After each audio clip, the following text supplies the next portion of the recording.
Hi hello నమస్తే welcome to Varma class room. మరి Varma class room లో ఈ రోజు మనం 7th క్లాస్ సంబంధించి సెకండ్ లెసన్ అయినటువంటి అడవులు ఫారెస్ట్స్ అనేటువంటి లెసన్ ని ఎక్స్ప్లెయిన్ చేసుకుందాం. మరి లేట్ ఎందుకు స్టార్ట్ చేద్దాం.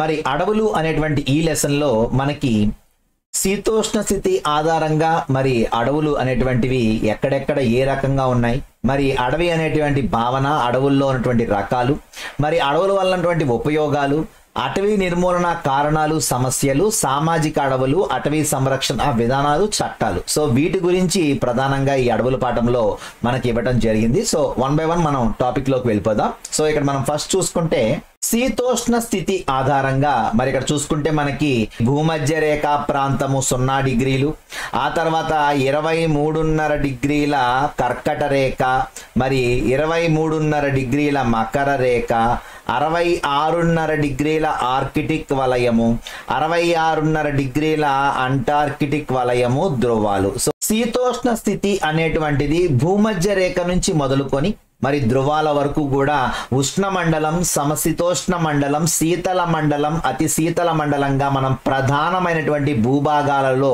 మనం అడవులను చూడొచ్చు. సో ఈ అడవులు ఏ ప్రాంతాలలో ఏ రకమైన అడవులు పెరుగుతాయి అనేటువంటిది అక్కడ ఉన్నటువంటి ఉష్ణోగ్రత, వర్షపాతంపై ఆధారపడి ఉంటుంది. కాబట్టి శీతోష్ణ స్థితిని ఆధారంగా చేసుకుని అడవులు ఎన్ని రకాలు అనేటువంటిది ఇక్కడ ఇవ్వడం జరిగింది. సో ప్రధానంగా చూసుకుంటే భూమధ్య రేఖ లేక ఉష్ణ మండల శీతోష్ణ స్థితి ప్రాంతము అంటే భూమధ్య రేఖ ప్రాంతము నుంచి ఇరువైపులా 5 నుంచి 10 డిగ్రీల వరకు, అంటే మరి భూమధ్య రేఖ దగ్గర నుంచి మొదలు పెట్టుకొని సో 5 to 10 డిగ్రీలు, మరి 5 నుంచి 10 డిగ్రీల మధ్యలో మరి మనం చూసుకుంటే మనకి ప్రధానంగా అక్కడ కనిపించేటువంటి అడవులన్నీ కూడా మరి ఏ ప్రాంతానికి చెందినవి అంటే భూమధ్య రేఖ లేక ఉష్ణమండల శీతోష్ణ స్థితి ప్రాంతంలో పెరిగేటువంటి అడవులుగా చెప్పుకుంటాం.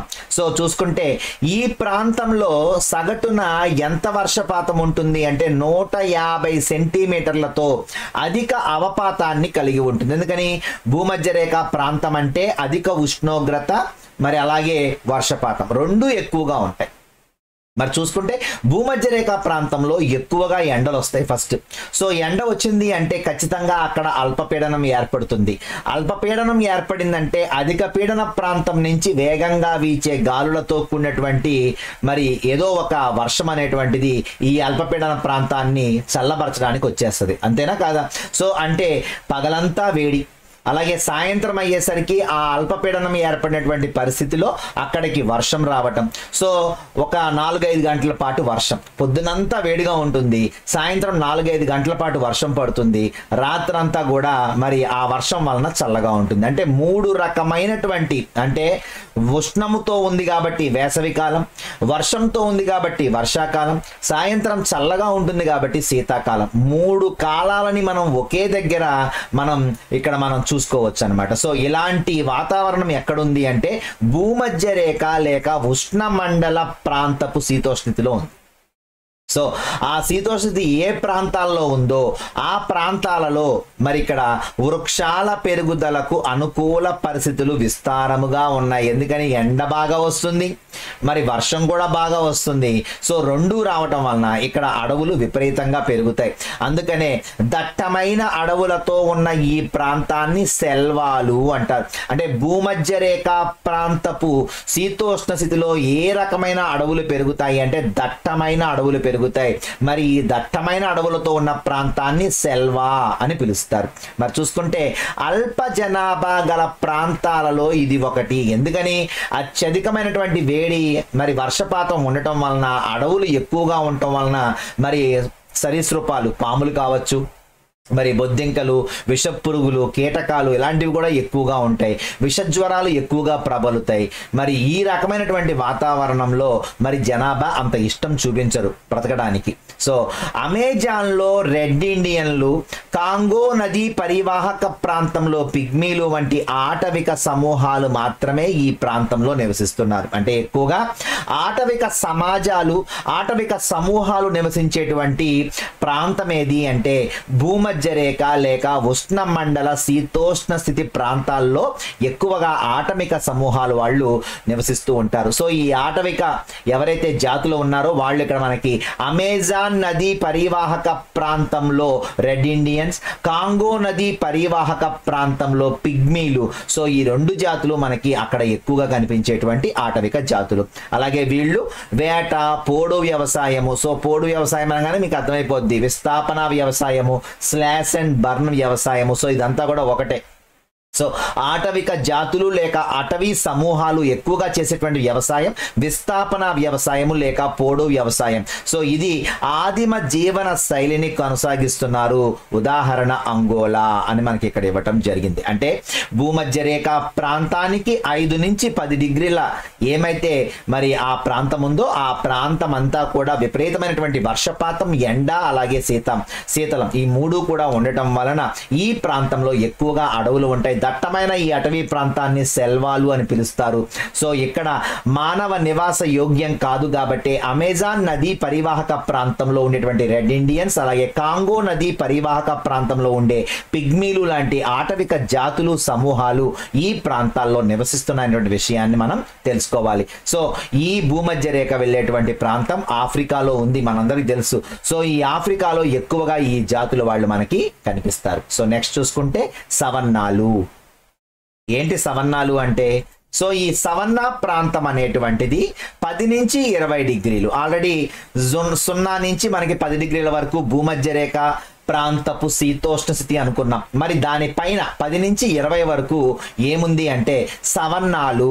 సో ఇక్కడ భూమధ్య రేఖకు ఇరువైపులా అటుపక్క ఇటుపక్క రెండు వైపులా కూడా 10 నుంచి 20 ఉత్తర దక్షిణ అక్షాంశాల మధ్యవి విస్తరించి ఉన్నాయి. అంటే కర్కట రేఖ కింద, మకర రేఖ కింద అని గుర్తుపెట్టుకోండి. ఎందుకని కర్కట రేఖ, మకర రేఖ 23.5 డిగ్రీల దగ్గర ఉంటాయి కాబట్టి దాని కింద ప్రాంతము సవన్నాలు. సో ఇక్కడ సహజ వృక్షజాలమైనటువంటిది భూమధ్య రేఖకు సమీపంగా ఉన్న దట్టమైన అడవులుగా ఉన్నత అక్షాంశాల వైపుగా వెళ్లే కొద్దీ ఎత్తైన గడ్డి భూములుగా మారతాయి.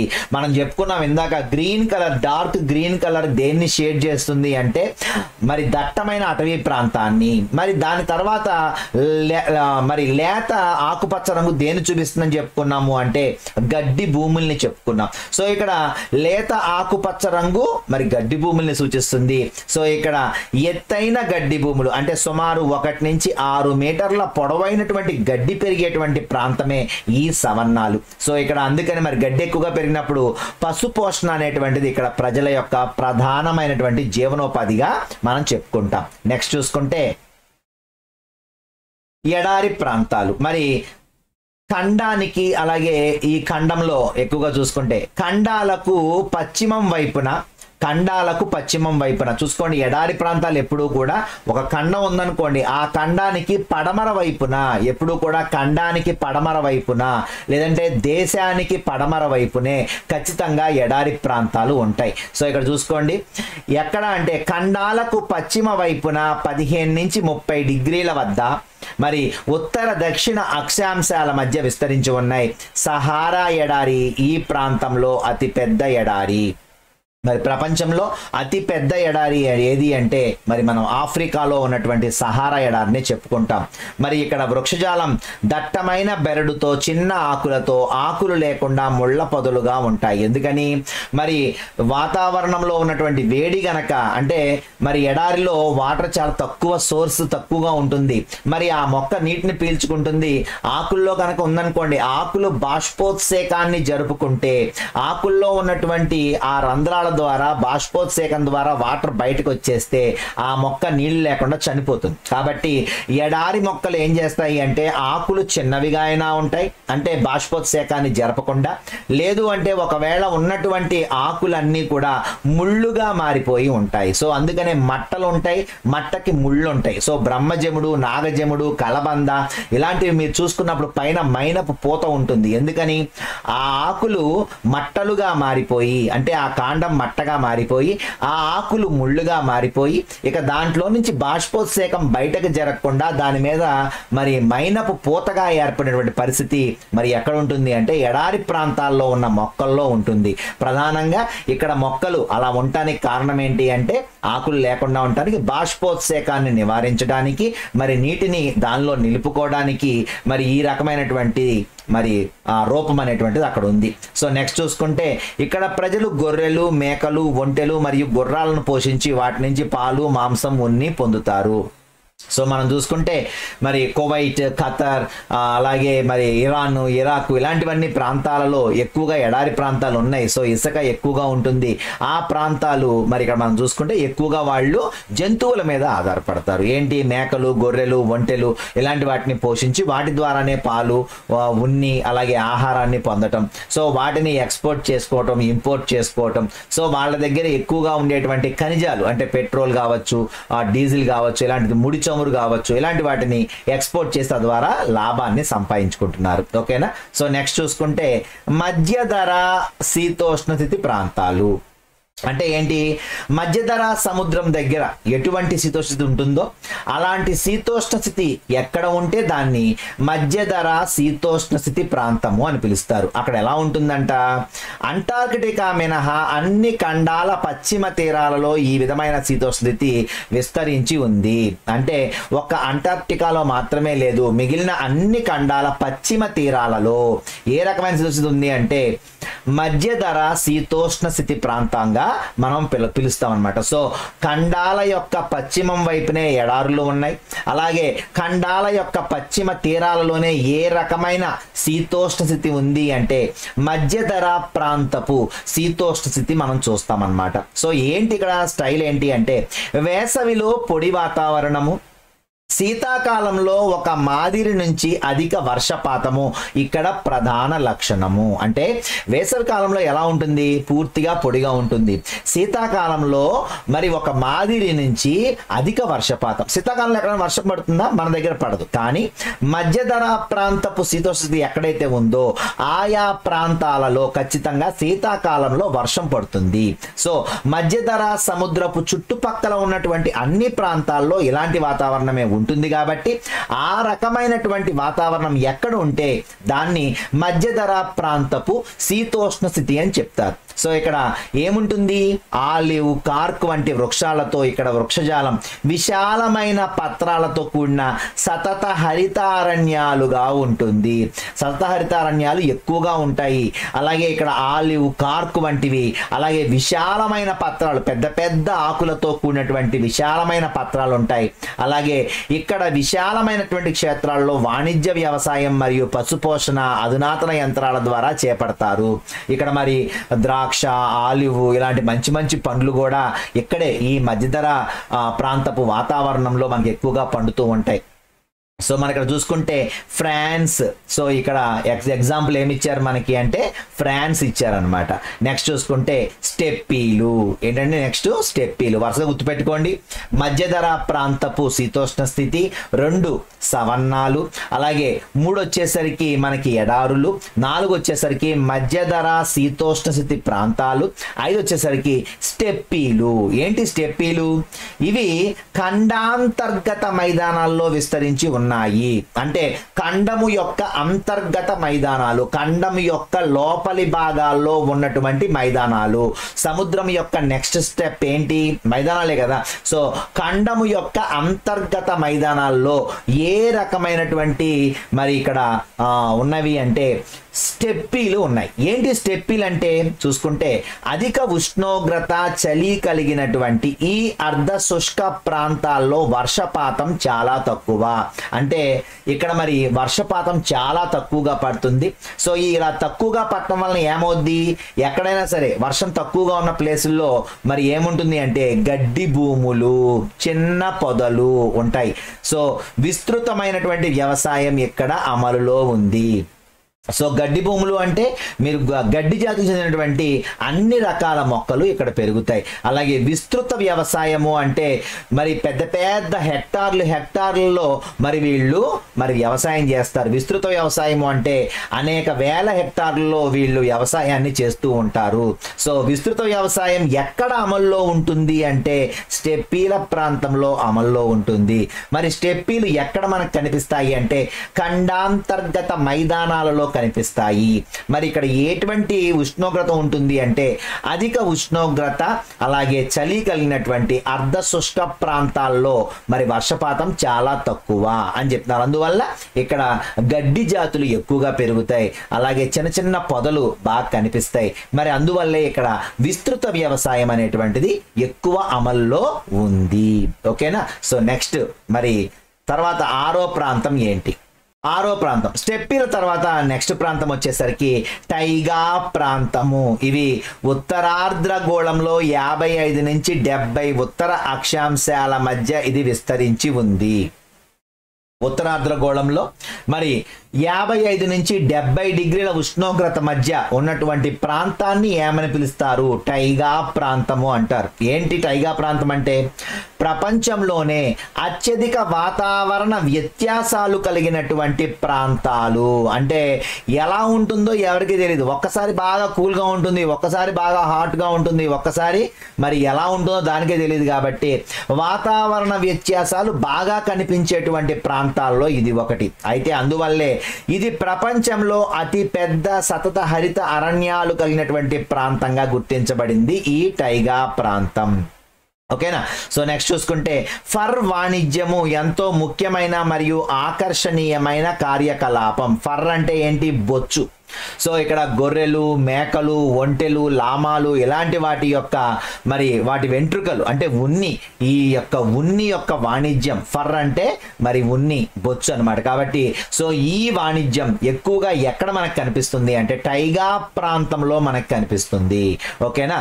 సో ఇక్కడ ముఖ్యమైనటువంటి పాయింట్స్ గుర్తుపెట్టుకుంటే 55 డిగ్రీల నుంచి 70 డిగ్రీలు ప్రపంచంలో అతిపెద్ద సత్యహరిత అరణ్యాలు కలిగినటువంటి ప్రాంతము, ఫర్ వాణిజ్యం ఎక్కువగా జరిగేటువంటి ప్రాంతము. అలాగే లాస్ట్ది టండ్రాలు. టండ్రాలు అంటే 90 డిగ్రీల ఉత్తర 90 డిగ్రీల దక్షిణ ప్రాంతంలో మరి పూర్తిగా మంచుతో కప్పబడినటువంటి ప్రాంతాన్ని టండ్రాలు అంటాం. సో ఇక్కడ చలి చాలా ఎక్కువ, చెట్లు పెరగడానికి ఇది అననుకూలం. కాబట్టి ఇక్కడ ఏముంటాయి? సీళ్ళు, వాల్రస్, ద్రవపు ఎలుగుబంటి, సో ఇలాంటి వాటిని చంపి వాటి యొక్క కొవ్వు నుంచి మరి వాళ్ళు ఆహారం తయారు చేసుకోవటము, వాటినే తినటము లాంటి పనులు ఇక్కడ చేస్తూ ఉంటారు. సో ఉదాహరణ ఉత్తర రష్యా అని మనకి ఇవ్వటం జరిగింది. సో ఇవి మనకి ప్రపంచంలో ఉన్నటువంటి 7 శీతోష్ణ స్థితి ప్రాంతాలు. సో ఈ ప్రాంతాల్లో ఏ రకమైన అడవులు పెరుగుతాయి అనేటువంటిది ఇప్పుడు మనకి నెక్స్ట్ స్టెప్ లో ఇస్తారనమాట. సో అందుకని ఇవి బాగా మీరు గుర్తుపెట్టుకోండి. ఓకేనా. సో నెక్స్ట్ చూసుకుంటే అసలు అడవి అంటే ఏంటి? విశాల ప్రాంతంలో సహజ పరిస్థితులలో చెట్లు పొదలతో కూడినటువంటి నిర్దిష్ట ప్రాంతాన్ని అడవి అని పిలుస్తారు. ఏంటమ్మా? విశాలమైనటువంటి ప్రాంతం ఉండాలి. సహజ పరిస్థితుల్లో అంటే ఎవరో నీళ్ళు తెచ్చిపోయకూడదు. అంటే వాటంతటవే వర్షాన్ని పొంది అవే చెట్లుగా వృక్షాలుగా మారిపోవాలి. మరి అలాంటి ఏమైతే ఒక నిర్దిష్ట ప్రాంతం ఉందో దాన్నే అడవి అని పిలుస్తారు. అయితే అడవులు మరి రావాలంటే వృక్షజాలం కావాలి. ఒక ప్రదేశం యొక్క ఉష్ణోగ్రత, వర్షపాతం, నేలలు ఆ ప్రాంతం యొక్క వృక్షజాల రకాలను నిర్ధారిస్తాయి. అంటే అక్కడ ఎలాంటి చెట్లు వస్తాయి, ఎలాంటి చెట్లు పెరుగుతాయి అనేటువంటి దాన్ని ఆ ప్రదేశంలో ఉన్నటువంటి ఉష్ణోగ్రత, వర్షపాతం, అక్కడ ఉన్నటువంటి నేల, ఈ 3 డిసైడ్ చేస్తాయి. ఓకేనా. సో నెక్స్ట్ చూసుకుంటే మరి ఒక ప్రాంతంలోని వర్షపాతము, నేలలు, నీటి ప్రవాహ నియంత్రణ, పారిశ్రామిక ప్రాంతాల్లో కాలుష్య నివారణ, పర్యావరణ సమతుల్యత వంటివి అడవులను ప్రభావితం చేస్తాయి అని చెప్తున్నారు. ఓకేనా. సో నెక్స్ట్ చూసుకుందాం. ఇక్కడ ఒక చిన్న బాక్స్ ఐటమ్ ఇచ్చారు, దీన్ని చూసి నెక్స్ట్ మనం ప్రధానమైన దాంట్లోకి వెళ్దాం. భారతదేశ ప్రభుత్వం ఏం చేసిందంట, పరిపాలనా సౌలభ్యం కోసం అడవులను 3 రకాలుగానే విడగొట్టింది. అంటే భారతదేశంలో ఉన్నటువంటి అడవులను ఎన్ని రకాలుగా విడగొట్టింది అంటే మొత్తం 3 రకాలుగా. ఒకటి రిజర్వ్ ఫారెస్ట్, అలాగే 2 రక్షిత అడవులు, 3 వర్గీకరించని అడవులు. ఏంటి వీటి యొక్క ఇది అంటే ఇక్కడ చూసుకుంటే first the reserve forest. Reserve అంటే తెలుసు, ఎవరైనా రిజర్వేషన్ చేసుకుంటే ఆ సీట్లో ఇంకెవరైనా కూర్చోవచ్చా, కూర్చోడానికి ఉండదు, అంతే కదా. సో ఇక్కడ కూడా అంతే. రిజర్వ్ అడవి ఏంటి అంటే ఇక్కడ వేట కానీ మేత కానీ ఇవన్నిటిని ప్రభుత్వం నిషేధించి పడేసింది, ఇంకా అక్కడ మనం వెళ్ళటానికి కూడా ఉండదు. అలాగే ఈ అడవులన్నీ ఎవరి ఆధీనంలో ఉంటాయి, ప్రభుత్వం యొక్క ఆధీనంలో ఉంటాయి. కాబట్టి ప్రభుత్వం యొక్క ఆధీనంలో ఉండే అడవులు రిజర్వ్ అడవులు. అలాగే మేత కానీ వేట కానీ వంటి కార్యకలాపాలను నిషేధించినటువంటి ప్లేస్ ఏది అంటే రిజర్వ్ అడవులు. సో ఇక్కడ ఎటువంటివి కార్యకలాపాలు జరగవు, ఓకేనా. సో రెండోది చూసుకుంటే రక్షిత అడవులు, అంటే రక్షించబడుతున్నటువంటి అడవులు. ఏంటివి, ప్రత్యేక వృక్షజాలం జంతుజాలను రక్షించడానికి ఏర్పాటు చేయబడ్డ ఈ అడవులు ఎక్కువ నష్టం కలిగించడానికి అనుమతించబడవు. నేను చెట్లు కొట్టేసుకుంటా, జంతువుల్ని వేటాడతా అంటే ఊరుకో, కానీ నీకు అవసరానికి వంట చెరుకు కావాలా తెచ్చుకో, మరి అడవిలో దొరికేటువంటి సీతాఫలాలు లేదంటే పళ్ళు కూరగాయలు మరి దుంపలు తెచ్చుకుంటానంటే తెచ్చుకో, అంటే అడవికి నష్టం కలిగించకుండా నువ్వు ఏం చేసినా ఒప్పుకుంటుంది. కాబట్టి అధిక నష్టం లేకుండా మరి నువ్వు ఏదైనా అక్కడ చేసుకోవచ్చు. కాబట్టి రక్షిత అడవులు అంటే వృక్షజాలాన్ని జంతుజాలాన్ని రక్షించడానికి మరి మనం ఏర్పరచుకున్నటువంటి అడవులు అన్నమాట. అలాగే వర్గీకరించని అడవులు అంటే ఏంటి, వీటిని క్లాసిఫై చేయలేదు, ఇలాగా అలాగాని క్లాసిఫై చేయలే. సో ఈ అడవులు దేనికి అంటే జీవనోపాధి కొరకు అవసరమైనటువంటి అటవీ ఉత్పత్తులు సేకరించుకోవచ్చు, పశువుల్ని కూడా మేపుకోవచ్చు. నువ్వు శుభ్రంగా లోపలికి వెళ్ళొచ్చు, పశువులన్నీ మేపుకోవచ్చు, వచ్చేయచ్చు. అంటే నీకు జీవనోపాధి కోసం, అంటే నీ జీవనోపాధికి వరకు ఎవరు ఏమనరు, కానీ నువ్వు వ్యాపారం చేస్తానంటే మాత్రం ఊరుకోరు.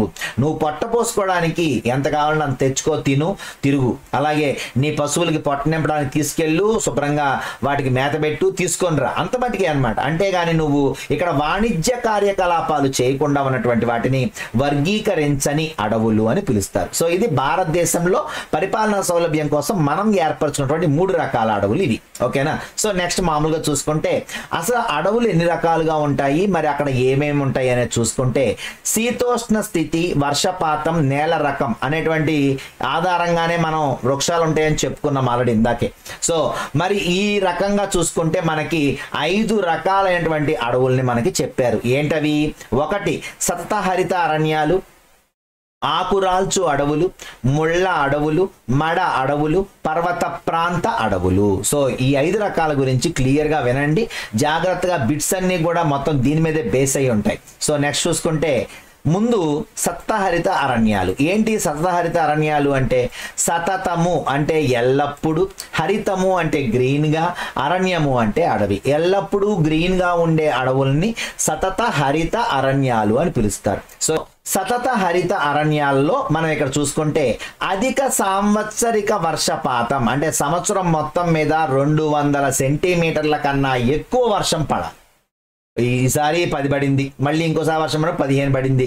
ఇలా సంవత్సరం మొత్తం చూసుకుంటే మనకి 200 సెంటీమీటర్ల కన్నా ఎక్కువ వర్షం ఉండాలి. అలాగే 22 డిగ్రీల ఉష్ణోగ్రత ఉండాలి. 22 డిగ్రీ సెంటీగ్రేడ్ ఉష్ణోగ్రత ఎప్పుడూ అక్కడ మెయింటైన్ అవుతూ ఉండాలి. సో ఇలాంటి ప్రాంతాల్లో పెరిగే అడవులనే సతత హరిత అరణ్యాలు అంటారు. మరి ఇక్కడ వృక్షాలు ఎలా ఉంటాయి, చాలా పొడవుగా ఉండి మరి విశాలమైన పత్రాలను కలిగి ఉంటాయి, పెద్ద పెద్ద ఆకుల్ని కలిగి ఉంటాయి అన్నమాట. అలాగే మరి వీటి కొమ్మలు విస్తరించబడి ఇవి అంతా ఎలా కనపడతాయంట, గొడుగులాగా కనిపిస్తాయి, కింద వర్షం కూడా పడదన్నమాట. అంటే అంతలా ఆవరించి ఉంటాయి ఈ అడవులు.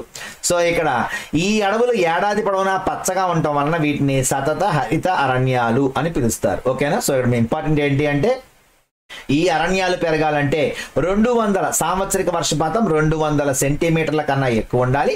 ఉష్ణోగ్రత 22 డిగ్రీల సెంటీగ్రేడ్ ఉంటేనే వాటిని మనం సతత హరిత అరణ్యాలుగా గుర్తిస్తాం. ఇక్కడ ఉన్నటువంటి చెట్లన్నీ కూడా పెద్ద పెద్ద విశాలమైన పత్రాలను కలిగి ఉంటాయి. మరి అలాగే గొడుగులాగా మొత్తం కప్పివేసి ఉంటాయి. చాలా చీకటిగా ఉన్నటువంటి ప్రాంతాలుగా కూడా ఇవి పిలువబడతాయి అన్నమాట. మరి ఎక్కడ ఉన్నాయి ఈ అడవులు, ఎక్కడ ఉన్నాయి అని చూసుకుంటే హిమాలయ ప్రాంతాలలో ఈశాన్య రాష్ట్రాలు, పశ్చిమ కనుమలు, కేరళలో ఎక్కువగా మరి ఈ టైప్ ఆఫ్ మనకి ఫారెస్ట్స్ అనేటువంటివి కనిపిస్తాయి. అంటే మన భారతదేశంలో హిమాలయ ప్రాంతాల్లో ఉన్నాయి. ఈశాన్య రాష్ట్రాలు అంటే మనం చెప్పుకున్నాగా 7 అక్క చెల్లెలు ఉండేటువంటి ఆ రాష్ట్రాలలో, అలాగే పశ్చిమ కనుమలు, మరి ఆ పశ్చిమ కనుమలు, అలాగే కేరళలో మరి ఎక్కువగా ఈ అడవులు అనేటువంటివి మనకు కనిపిస్తాయి. సో ఇక్కడ మహాగని, ఎబోని, రోజ్వుడ్, ఐవరీ వుడ్ వంటి వృక్ష జాతులు ఈ అడవుల్లో పెరుగుతాయి. అలాగే జంతువుల్లో కూడా ఒక వెరైటీ జంతువు ఇచ్చారు, లైన్ టైల్డ్ మకాక్. అంటే అది కోతి, కానీ లైన్ టైల్డ్ అంటే సింహపు తోక, అంటే చివరిదాకా ఉండి దానికి ఒక కుచ్చు ఉంటుంది అనమాట.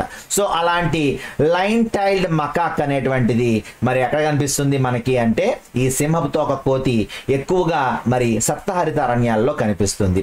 అలాగే సరీసృపాలు, పాములు ఎక్కువగా ఉంటాయి. అందుకని మరి మొత్తం చెట్లే కదా, కాబట్టి ఆటోమేటిక్గా పాములు అనేటువంటివి, అలాగే కీటకాలు కూడా ఎక్కువగా ఈ అడవుల్లో ఉంటాయి. మరి అడవులు ఎక్కువగా ఉండే దగ్గర ఖచ్చితంగా పాములు మరి కీటకాలు కనిపిస్తాయి. అక్కడ స్పెషల్గా మనకు చెప్పింది ఏంటి అంటే లైన్ టైల్డ్ మకాక్ అనేటువంటి దాని గురించి చెప్పారు. ఓకేనా. సో ఎక్కువగా మనం మొత్తం చూసుకుంటే భారతదేశంలో 21% ఏ అడవులు ఉన్నాయి అంటే సతత హరిత అరణ్యాలే ఉన్నాయి. భారతదేశంలో 21% ఆఫ్ సతతహరిత అరణ్యాలు ఉన్నాయి అనేటువంటి విషయాన్ని మరి అటవీ శాఖ నిర్ధారించడం కూడా జరిగింది. ఓకేనా. సో ఇది సతత హరిత అరణ్యాల గురించి. మరి రెండో అడవి ఏంటి?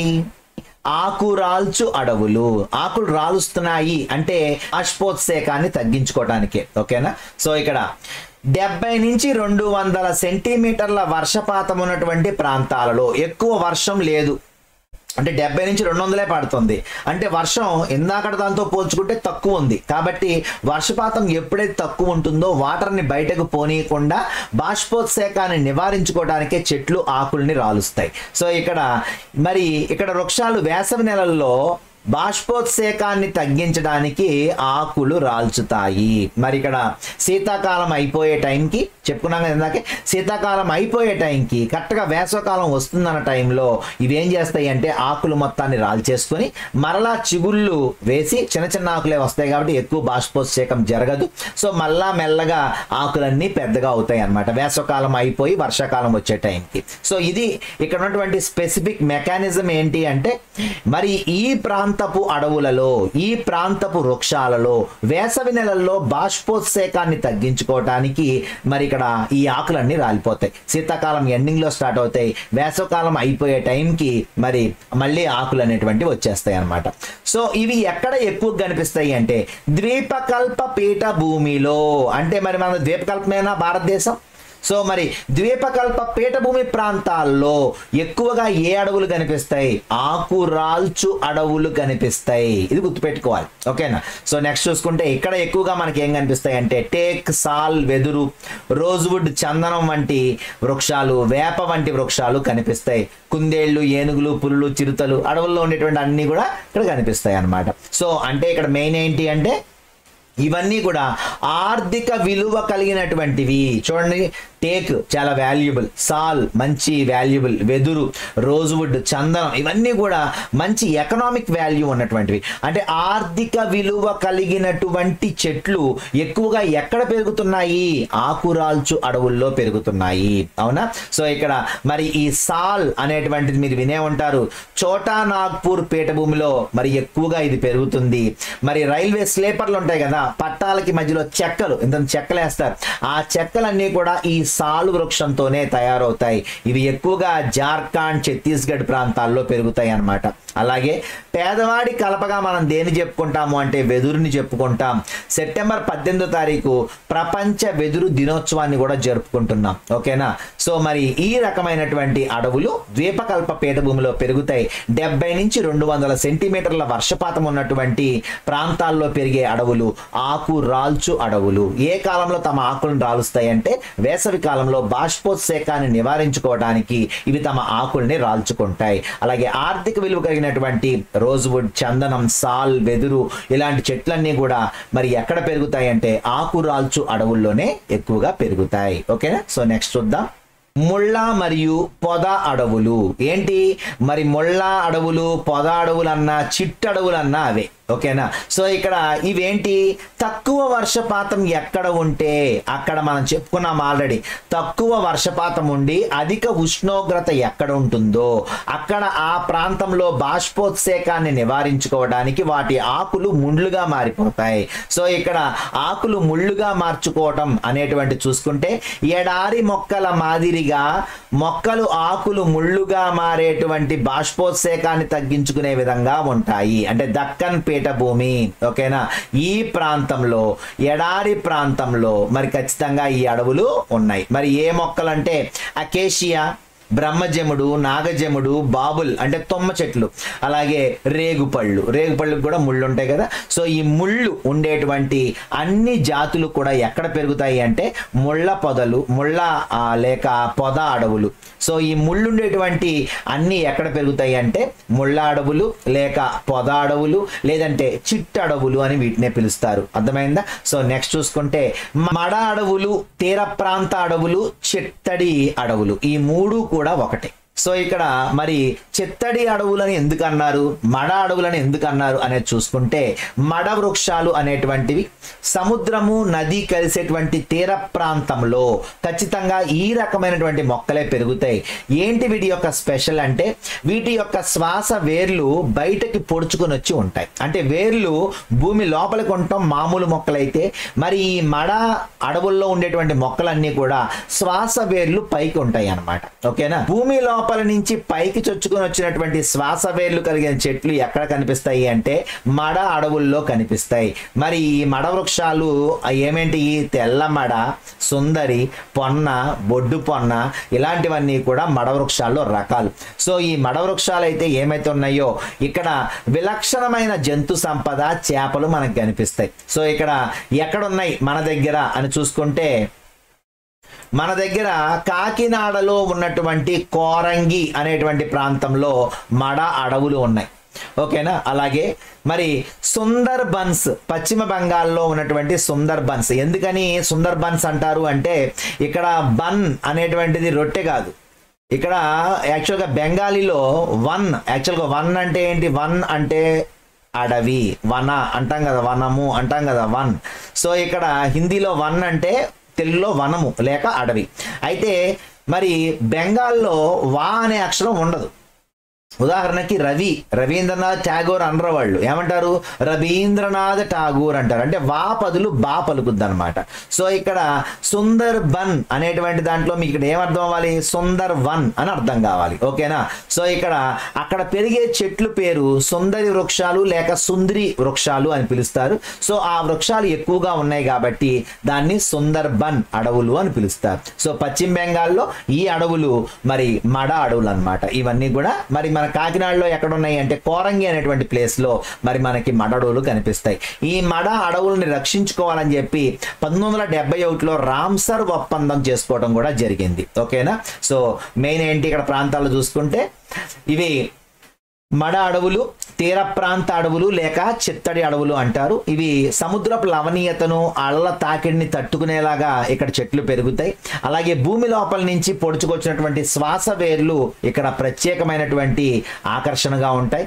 అలాగే ఇక్కడ పెరిగే వృక్షాలు తెల్లమడ, సుందరి, పొన్న, బొడ్డు పొన్న ఇలాంటి మడ వృక్షాలన్నీ ఇక్కడ పెరుగుతూ ఉంటాయి. అలాగే ఇక్కడ జంతు సంపద, చేపలు ఎక్కువగా ఉంటాయి. మరి ఇవి ఎక్కువగా ఎక్కడ ఉంటాయంటే నదీ సముద్రం కలిసేటువంటి ప్రాంతాలకి, తీర ప్రాంతాల్లో ఎక్కువగా మనకు కనిపిస్తాయి. అలాగే కాకినాడలో మరి మనకి కోరంగి దగ్గర మడ అడవులు ఉన్నాయి. అలాగే పశ్చిమ బెంగాల్లో సుందర్ బన్స్ అడవుల్లో అంటే సుందరి లేక సుందరి వృక్షాలు పెరిగినటువంటి వనము కాబట్టి అవి సుందర్ బన్ గా రూపాంతరం చెందింది. 1971లో ఈ మడ వృక్షాల రక్షణ కోసం రామ్సర్ ఒప్పందాన్ని కూడా చేసుకోవడం అనేది జరిగింది. ఓకేనా. సో ఇది దీనికి సంబంధించి విషయాలు. నెక్స్ట్ చూసుకుంటే 5వ రకం పర్వత ప్రాంత అడవులు. ఏంటి పర్వత ప్రాంత అడవులు అంటే పర్వత ప్రాంతాల్లోనే పెరుగుతాయి. ఓకేనా. సో చల్లని శీతోష్ణ స్థితి కలిగినటువంటి ఈ ప్రాంతాల్లో ఈ అడవులు ఉంటాయి. ఇక్కడ వృక్షాల యొక్క ఆకులు ఎలా ఉంటాయి, ఇక్కడ వృక్షాల యొక్క ఆకుల గురించి 2 చోట్ల మెన్షన్ చేశారు. ఆకులు విశాలమైన పత్రాలు, ఆలివ్, కార్క్, ఓక్ ఇవన్నీ కూడా సతతహరిత అరణ్యాల్లో ఉంటాయి. ఆకులు సూదంటూ ఆకారంలో సూదుల్లాగా ఎక్కడ ఉంటాయని అడిగితే గనక పర్వత ప్రాంతపు అడవులలో ఉంటాయి. త్రిభుజాకారంలో ఉండే ఆకులు, సూదంటూ ఆకారంలో ఉండే ఆకులు మరి ఇక్కడ మనకు కనిపిస్తాయి. మంచు వర్షపు నీరు సులభంగా జారిపోవడానికి ఆ ఆకులు అలా సూదిగా త్రిభుజాకారంలో ఉంటాయి అన్నమాట. ఓకేనా? సో ఎందుకని హిమాలయ ప్రాంతంలో మనకి శృంగాకారపు అడవులు ఉన్నాయి అని ఇచ్చారు. ఇక్కడ మనం డైరెక్ట్ గా అలా చదువుకుంటే మీకు అర్థం కాదు కాబట్టి మీకు ఇక్కడ చిన్న మంచి నీట్గా రాసిచ్చాను చూడండి ఒకసారి. ఇక్కడ 1000 నుంచి 1800 మీటర్ల ఎత్తులో గనక మనకి పెరిగితే ఆ అడవులని ఉష్ణమండల సతహరితారణ్యాలు అంటారు. మరి 1800 నుంచి 3300 మీటర్లు అనుకోండి, వాటిని శృంగాకారపు లేక కోనిఫెరస్ అడవులు అంటారు. ఓకేనా? మరి 3000 పైన హిమాద్రుల్లో పెరిగేటువంటి అడవులని ఆల్ఫైన్స్ అడవులు అంటారు. ఓకేనా? సో ఈ 3 పేర్లు ఏంటి అంటే వాటి ఎత్తులను బట్టి, అంటే సముద్ర మట్టం నుంచి వాటి ఎత్తులను బట్టి, అంటే కొంచెం కొంచెంగా పైకి వెళ్ళే కొద్దీ అక్కడ పెరిగే వృక్షజాతులు మారిపోతాయి. అర్థమైందా? కాబట్టి 1000 నుంచి 1800 వరకు అయితే ఉష్ణ మండల సతతహరిత అరణ్యాలు, 1800 నుంచి 3300 అయితే శృంగాకారపు అడవులు లేక కోనిఫెరస్ అడవులు, అలాగే 3000 పైన హిమాద్రిలో, మరి హిమాద్రి శ్రేణిలో పెరిగేటువంటి అడవులు ఆల్ఫైన్స్ అడవులు అని పిలుస్తాం. సో ఇక్కడ ఏమేం రకాలైనటువంటి చెట్లు ఉన్నాయి అంటే స్పర్రు, ఫర్రు, విల్లో, దేవదార్, సిల్వర్ ఫర్ ఇలాంటివన్నీ కూడా ఇక్కడ మనకి కనిపిస్తాయి. అలాగే ధ్రువపు జింక, మంచు చిరుత, అంటే ఇదంతా కూడా మరి హిమాలయ ప్రాంతాలకు వెళ్ళిపోతే అక్కడ మంచు చిరుతలు ఉంటాయి. అలాగే ధ్రువపు ఎలుగుబంట్లు, అలాగే ధ్రువపు జింకలు, ఇలాంటివన్నీ కూడా హిమాలయ ప్రాంతాల్లో మనకు కనిపిస్తూ ఉంటాయి. సో ఇక్కడ హిమాలయ ప్రాంతాల్లో పెరిగేటువంటి ఈ చెట్లన్నీ కూడా మంచి గట్టిది అలాగే మెత్తగా ఉంటుందన్నమాట. సో అందుకనే కాశ్మీర్ విల్లో అనేటువంటి చెట్టుతో మనకి క్రికెట్ బ్యాట్లు తయారు చేస్తారు. అంటే తక్కువ బరువు ఉంటుంది కానీ మంచి స్ట్రోక్ ఉంటుంది అనమాట ఆ బ్యాట్కి. అందుకని క్రికెట్ బ్యాట్లు దేని తయారు చేస్తారు అంటే విల్లో, కాశ్మీర్ విల్లో అనేటువంటి చెట్టు యొక్క మరి ఆ మొదలుతో మరి ఇవన్నీ కూడా తయారు చేస్తారు. ఓకేనా? అందుకనే స్పర్రు, ఫర్రు, విల్లో, దేవదార్, సిల్వర్ ఫర్ ఇలాంటివన్నీ కూడా అక్కడ వృక్ష జాతులుగా మనం చెప్పుకుంటాం అన్నమాట. ఓకేనా? సో ఇది ఇక్కడ మ్యాటర్. సో మొత్తం మీద మనం 5 రకాల అడవుల గురించి మనం చెప్పుకోవటం జరిగింది.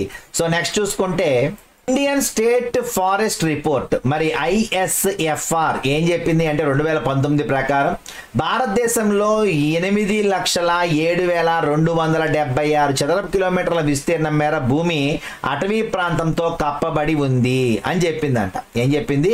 8,07,276 చదరపు కిలోమీటర్ల విస్తీర్ణంలో అడవులు ఉన్నాయి. అయితే ఇది భూభాగంలో, మొత్తం భూభాగంలో సుమారు 25%, 25% అంట.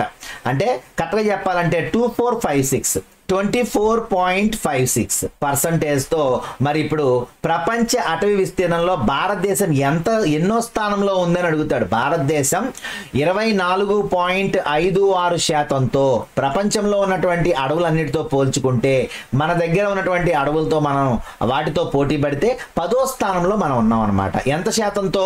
24.56%తో. ఓకేనా? ఎన్ని లక్షల చదరపు కిలోమీటర్ల అడవులు ఉన్నాయి మన దగ్గర?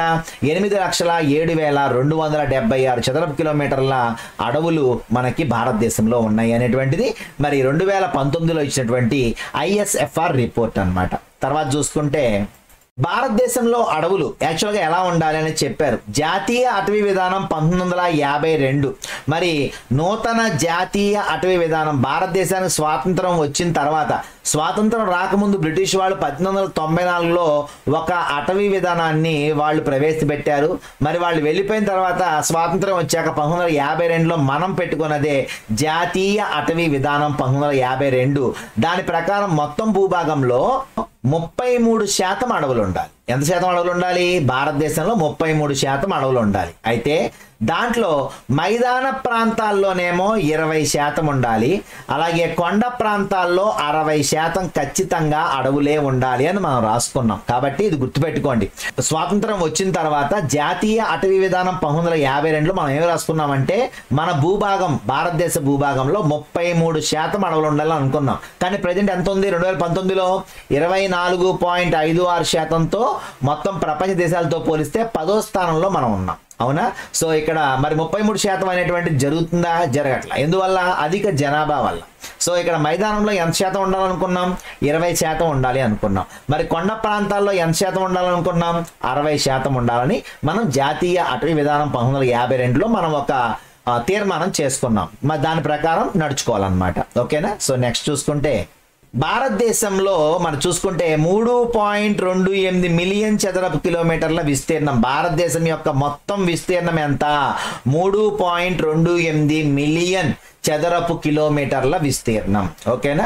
సో దాంట్లో 8,07,276 చదరపు కిలోమీటర్లు మాత్రమే అటవీ విస్తీర్ణం ఉందన్నమాట. ఓకేనా. సో నెక్స్ట్ చూసుకుంటే 30 డిగ్రీల అక్షాంశాల విస్తృతి. మనకి 30 డిగ్రీల అక్షాంశాలు ఉన్నాయి, 30 డిగ్రీల రేఖాంశాలు, అంటే సుమారులేండి, అంటే పర్ఫెక్ట్ గా 30 డిగ్రీలు కాదు, అంటే పైనుంచి కిందకి అక్షాంశాలు, ఇటుపక్క రేఖాంశాలు అన్ని మనం చూసుకుంటే ఇటు 30 సుమారు మరి అంత డిఫరెన్స్ ఉండటం వలన మరి వేరు రకాల అడవులు ఇక్కడ పెరుగుతున్నాయనేటువంటి విషయాన్ని ఇక్కడ మనకి ఇవ్వటం జరిగింది. ఓకేనా. సో భారతదేశం ఉత్తరం నుంచి దక్షిణానికి ఎంత దూరం ఉంటుంది?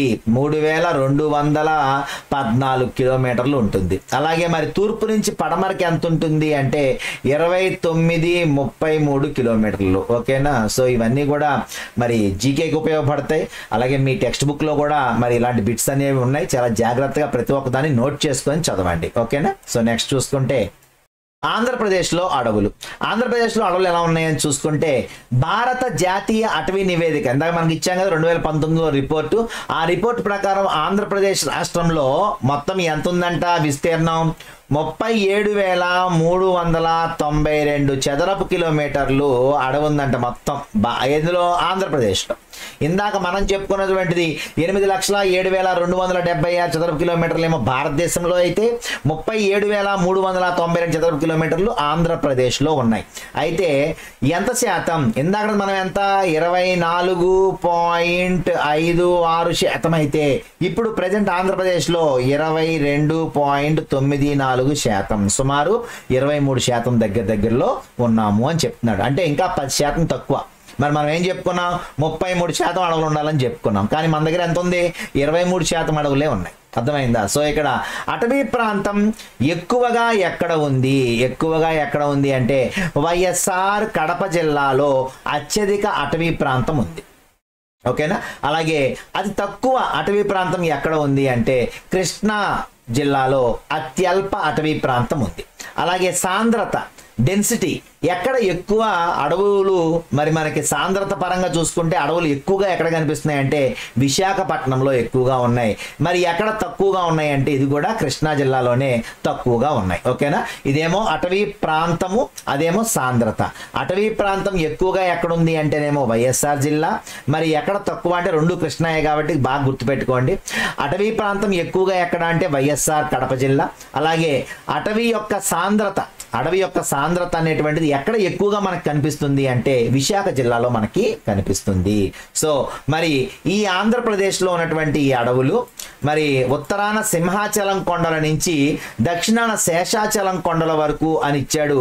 అలాగే ఇందులో నల్లమల అడవి అతి పెద్ద అటవీ ప్రాంతం అని ఇచ్చాడు. సో మనకి ఇక్కడ చెప్పిన తర్వాత నాకేం గుర్తొచ్చింది అంటే అసలు ఏ ప్రాంతాల్లో ఏ కొండల పేరుతో పిలుస్తారు అనేది కూడా తెలుసుకుంటారు మీరని చెప్పి ఇక్కడ నేను రాయటం జరిగింది.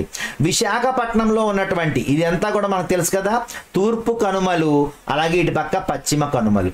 సో ఇక్కడ తూర్పు కనుమల్లో మనం చూసుకుంటే విశాఖపట్నంలో ఉన్నటువంటి కొండల్ని సింహాచలం కొండలు అంటారు. అలాగే నెక్స్ట్ ఇక్కడ మనకి ఏది తూర్పు గోదావరి. ఈ తూర్పు గోదావరి జిల్లాలో పశ్చిమ గోదావరి జిల్లాలో ఉన్నటువంటి కొండల్ని పాపి కొండలు అని పిలుస్తారు. అలాగే కృష్ణా జిల్లాలో ఉన్న కొండల్ని కొండపల్లి కొండలు అని పిలుస్తారు. మరి ప్రకాశం జిల్లాలో ఉన్న కొండల్ని మార్కాపురం కొండలు అంటారు. నెల్లూరులో ఉన్న కొండల్ని వెలికొండలు అని పిలుస్తారు. ఇక చిత్తూరులో ఉన్న కొండలని పాలకొండలు అని పిలుస్తారు. అయితే మరి చిత్తూరులో ఉన్న పాలకొండల్ని ఒక్కొక్క దగ్గర ఒక్కొక్క ప్లేస్తో పిలుస్తారు. చిత్తూరులో చూడండి, ఇక్కడ ఒక షేప్లో వి షేప్లో కనిపిస్తున్నాయి ఇక్కడ మీకు, అవునా? ఈ వి షేప్లో ఉన్నటువంటి ఈ ప్రాంతంలో ఇటుపక్క దాన్నేమో ఏమని పిలుస్తారు? హార్సిలీ హిల్స్ అంటారు. మరి ఇటుపక్క చిత్తూరు తిరుపతి దగ్గర ఉన్నటువంటి కొండలనేమో శేషాచలం కొండలు అంటారు. ఓకేనా. ఒక పక్క ఉన్న దాన్ని చిత్తూరులో ఒక పక్క ఉన్న దాన్ని అంతానేమో మరి హార్సిలీ హిల్స్ అని పిలుస్తారు చిత్తూరులో. అలాగే తిరుపతిలో ఉన్న కొండలన్నింటినీ కూడా శేషాచలం కొండలు అని పిలుస్తారు. ఇక వైఎస్ఆర్ జిల్లాలో ఉన్నటువంటి కొండలని ఎర్రమల రాయలేదు, ఎర్రమల కొండలు అంటారు. అలాగే అనంతపురంలో ఉన్న కొండల్ని మడకశిర కొండలు అంటారు. నల్లమల కొండలు కర్నూలు జిల్లాలో ఉన్నాయి. సో ఇక్కడ ఎక్కువగా చెంచులు అనేవాళ్ళు మనకు కనిపిస్తూ ఉంటారు. నల్లమల అడవిలో ఉండేటువంటి ఆటవిక జాతి ఎవరు అంటే చెంచులు. ఏ జిల్లా అంటే కర్నూలు జిల్లా. ఓకేనా. సో ఇవన్నీ కూడా జాగ్రత్తగా రాసుకొని 1-2 సార్లు చదువుకోండి. ఓకేనా. సో నెక్స్ట్ చూసుకుంటే మరి ఆంధ్రప్రదేశ్లో అడవులు, ఇప్పటిదాకా భారతదేశంలో అడవుల రకాలు చెప్పుకున్నాం. మరి ఆంధ్రప్రదేశ్లో ఉన్నటువంటి అడవుల్ని ఏ రకంగా విడగొట్టారయ్యా మీరు అంటే ఆంధ్రప్రదేశ్లో ఉన్నటువంటి అడవులు 4 రకాలుగా విడగొట్టారు. ఓకేనా. ఏంటా 4 రకాలు? ఒకటి తేమతో కూడిన ఆకురాల్చే అడవులు, శుష్క అంటే పొడి ఆకురాల్చే అడవులు, పొద అడవులు అంటే ముళ్ళ అడవులు, టైడల్ అడవులు లేక డెల్టా అడవులు. సో ఇక్కడ టైడల్ అడవులు అంటే మడ అడవులు కూడా దీంట్లోకి వచ్చేస్తాయి అన్నమాట. ఓకేనా. సో ఇక్కడ టైడ్స్ అంటే సముద్రంలో వచ్చే అలలు కాబట్టి సముద్ర తీర ప్రాంతాల్లో ఉండేటువంటివి కాబట్టి, అలాగే నదులు మరి విడిపోయినప్పుడు మధ్యలో వచ్చేటువంటివి డెల్టాలు కాబట్టి ఇవన్నీ కూడా దాంట్లోకి వచ్చేస్తాయి. సో ఇక్కడ తేమతో కూడిన ఆకురాల్చే అడవులు. సో నెక్స్ట్ చూసుకుంటే ఇక్కడ ఇవి ఎక్కడ మనకు కనిపిస్తాయి? తేమతో కూడిన ఆకురాల్చే అడవులు 125 నుంచి 200 సెంటీమీటర్ వర్షపాతం గనక మనకి సంవత్సరిక వర్షపాతం ఉన్నటువంటి ప్రాంతాల్లో తేమతో కూడిన, మరి అంత వర్షం పడితే తేమ ఖచ్చితంగా ఉంటుంది కదా. సో తేమతో కూడినటువంటి ఆకురాల్చు అడవులు సుమారు 125 నుంచి 200 సెంటీమీటర్ల వర్షపాతం ఉన్నటువంటి ప్రాంతాల్లో పెరుగుతాయి. ఎక్కడ ఎక్కువగా ఉంటుంది అంటే ఏజెన్సీ ప్రాంతాలు. ఎక్కడ ఏజెన్సీ ప్రాంతాలు? మీ అందరికీ తెలుసు, శ్రీకాకుళం, విజయనగరం, తూర్పు గోదావరి ఈ 3 జిల్లాలలో ఉన్నటువంటి ఏజెన్సీ ప్రాంతాలలో మరి ఎక్కువగా మనకి ఈ రకమైనటువంటి అడవులు కనిపిస్తాయి. ఇక్కడ ఏం పెరుగుతాయి? వేగి, ఏగిస, వెదురు, మద్ది, బండారు, జిట్టెగి, సాల ఈ వృక్షాలన్నీ కూడా మరి ఇక్కడ పెరిగేటువంటి చెట్లు అన్నమాట. మరి మంచి పెద్దగా పెరుగుతాయి, ఏపుగా పెరుగుతాయి, మరి పొడవైన వృక్షాలుగా ఎదుగుతాయి కాబట్టి ఈ చెట్లన్నీ కూడా మరి ఏజెన్సీ ప్రాంతాల్లోనే ఎక్కువగా ఇవి మనకు కనిపిస్తాయి. నెక్స్ట్ చూసుకుంటే శుష్క ఆకురాల్చు అడవులు అంటే వర్షపాతం తక్కువైపోయిందనే కదా అర్థం. సో వర్షపాతం తక్కువ అంటే 75 సెంటీమీటర్ల నుంచి 100 సెంటీమీటర్లు. ఎక్కడ? రాయలసీమ. సో దీన్నే రాళ్లసీమ అంటారు. ఎందుకని? వర్షపాతం తక్కువగా ఎక్కడ పడుతుంది అంటే రాయలసీమలోనే. కడప, కర్నూలు, చిత్తూరు, అనంతపురం ఈ 4 కూడా అత్యంత తక్కువ వర్షపాతాన్ని పొందేటువంటి ప్రాంతాలు. కానీ చిత్తూరులో అన్నిటికంటే ఎక్కువ పడుతుంది. ఎందుకని? అక్కడ శేషాచలం కొండల్లో మరి ఎప్పుడు నిరంతరం మరి వర్షం పడుతూనే ఉంటుంది ఎక్కడో దగ్గర ఏదో ఒక ప్రాంతంలో. ఓకేనా. సో ఇక్కడ రాయలసీమ అనేటువంటి ఈ ప్రాంతం చూసుకుంటే వైఎస్ఆర్ కడప, కర్నూలు, అనంతపురం, చిత్తూరులో ఈ అడవులు ఉన్నాయి. ఇక్కడ చూసుకుంటే మద్ది, టేకు, బిల్లు, వెలగ, ఏగిస, వేప, బూరుగా, మోదుగా మరియు ఎర్రచందనం వృక్షాలు మనకి ఎక్కువగా కనిపిస్తాయి. ఈ ఎర్రచందనం వృక్షాలు ఎక్కడ ఉన్నాయి? శేషాచలం అడవులలో. మన పుష్ప సినిమా మొత్తం కూడా అక్కడే తీశారు. ఎర్రచందనం కడప, చిత్తూరు జిల్లాలో శేషాచలం అడవుల్లో పెరిగేటువంటి అరుదైన వృక్ష జాతి. ఈ ఎర్రచందనం మరి ఆర్థిక వ్యవస్థలో విశేషమైనటువంటి స్థానం ఉంది. పుష్ప మొత్తం కూడా దాని గురించే నడుస్తుంది. ఎందుకని? దానికి ఉన్నటువంటి కాస్ట్ కానీ దానికి ఉన్నటువంటి క్వాలిటీ కానీ ఎక్కడ దొరకదు. సో ఆ అడవుల్లోనే శేషాచలం కొండల్లో దొరికేటువంటి ఈ ఎర్రచందనం ప్రపంచ ప్రసిద్ధిగాంచింది. ఓకేనా. చైనా, జపాన్ ఎక్కడికో ట్రాన్స్పోర్ట్ అవుతూ ఉంటుందన్నమాట. సో నెక్స్ట్ చూసుకుంటే చిట్ట అడవులు అంటే 75 సెంటీమీటర్ల కన్నా తక్కువ వర్షపాతం ఉన్నటువంటి ప్రాంతాల్లో మరి ఇది కూడా రాయలసీమే. వర్షపాతం తక్కువ అంటే చాలు మీకు గుర్తొచ్చేయాలి రాయలసీమ. సో వర్షపాతం తక్కువగా ఉన్నటువంటి ప్రాంతాలు మరి ఇక్కడ ఈ ప్రాంతాలలో చూసుకుంటే రాయలసీమ జిల్లాలైనటువంటి కడప, కర్నూలు, అనంతపురం, చిత్తూరులో ఈ అడవులు పెరుగుతాయి. ఈ అడవుల్లో తుమ్మ, బులుసు, రేగు, చందనం, వేప మొదలగు చెట్లు పెరుగుతాయి. అంటే ముళ్ళ చెట్లన్నీ ఎక్కడ పెరుగుతున్నాయి? చిట్టడవుల్లో పెరుగుతున్నాయి. చెప్పుకున్నాం ముళ్ళ అడవులు, పొద అడవులు, చిట్టడవులు అని చెప్పాను ఇందాక మీకు. చిట్టడవులన్నా, ముళ్ళ అడవులన్నా, పొద అడవులన్నా అక్కడ ముళ్ళ జాతులే ఉంటాయి. ఓకేనా. కాబట్టి 75 సెంటీమీటర్ల కన్నా తక్కువ వర్షపాతం ఉన్నటువంటి రాయలసీమ ప్రాంతాల్లో ఖచ్చితంగా ఈ అడవులే పెరుగుతాయి. ఇక్కడ తుమ్మ, రేగు, వేప, చందనం, బులుసు ఇలాంటివి మనకు కనిపిస్తాయి. అలాగే ఇక్కడ కడప జిల్లాలో శ్రీలంక మల్లేశ్వర అభయారణ్యంలో నివసించే కలివికోడిని IUCN ప్రకృతి మరియు సహజ వనరుల పరిరక్షణ కోసం అంతర్జాతీయ యూనియన్ అరుదైన జాతిగా చెప్పింది కలివికోడి. సో ఈ కలివికోడి మరి అంతరించిపోతున్నటువంటి జంతువుల్లో ఒక జంతువు అని చెప్పి దీన్ని గుర్తించింది ఈ కలివికోడి. మరి IUCN అంటే international union for conservation of nature and natural resources. మరి అక్కడ ప్రకృతి మరియు సహజ వనరులను పరిరక్షణ కోసం ఏర్పరిచినటువంటి ఈ అంతర్జాతీయ యూనియన్ ఏం చెప్పింది అంటే ఈ యొక్క కలివికోడి అనేటువంటిది అంతరించిపోయే అరుదైన జాతిలో ఒక జాతిగా గుర్తించింది. ఎక్కడ కనిపిస్తుందంటే ఇది కడప జిల్లాలో ఉన్నటువంటి శ్రీలంక మల్లేశ్వర అభయారణ్యంలో మరి దీన్ని ఉంచారనమాట. అంటే దీన్ని పెంచాలి కదా, అభయారణ్యాల్లో ఉంచారు అంటే అర్థం ఏంటి, వాటి సంతతి తక్కువ ఉంది, వాటిని పెంచాలి అని అర్థం. ఆడ మగ కొన్ని పక్షుల్ని అక్కడ సేకరించి మరి వాటిని ఫ్రీగా వదిలేస్తారు. అవి మళ్ళీ వాటి పిల్లల్ని పెంచుకొని పోషించుకొని కొన్ని ఎక్కువ అయిన తర్వాత అప్పుడు వాటిని మళ్ళీ వేరు వేరు ప్రాంతాల్లో వదిలిపెడతారనమాట. ఓకేనా. సో నెక్స్ట్ చూసుకుంటే మడ అడవులు, డెల్టా అడవులు. మరి దీనిలో చూసుకుంటే ఆంధ్రప్రదేశ్ యొక్క తీరరేఖ 972 లేక 974 కిలోమీటర్లు. మరి భారతదేశం యొక్క తీరరేఖ పొడవు ఎంత అంటే 7516.60 కిలోమీటర్. సో ఇక్కడ ఆంధ్రప్రదేశ్ తీర ప్రాంతమైనటువంటి ఈ 974 కిలోమీటర్ల ఈ తీరం వెంబడి అడవులు ఉన్నాయి. మరి ఈ అడవులన్నీ కూడా ఏంటి, తూర్పు గోదావరి జిల్లాలోని కోరంగి ప్రాంతము. చెప్పాను మీకు మడ అడవులన్నా డెల్టా అడవులన్నా ఒకటే. సో వీటినే టైడల్ అడవులని కూడా పిలుస్తారు. ఉప్పు పొన్న, బొడ్డు పొన్న, ఉరడ, మడ, తెల్లమడ, పత్రి తీగ, బలబండి తీగ చెట్లు లాంటివి ఇక్కడ పెరుగుతాయి. వీటి వేర్లన్నీ కూడా బయటకు పొడుచుకొని వచ్చుంటాయి, వీటి శ్వాస వేర్లు. సో అందుకనే వీటిని మడ వృక్షాలు అని పిలుస్తారు. ఇవి నదీ సముద్రం కలిసేటువంటి తీర ప్రాంతంలో పెరుగుతూ ఉంటాయి.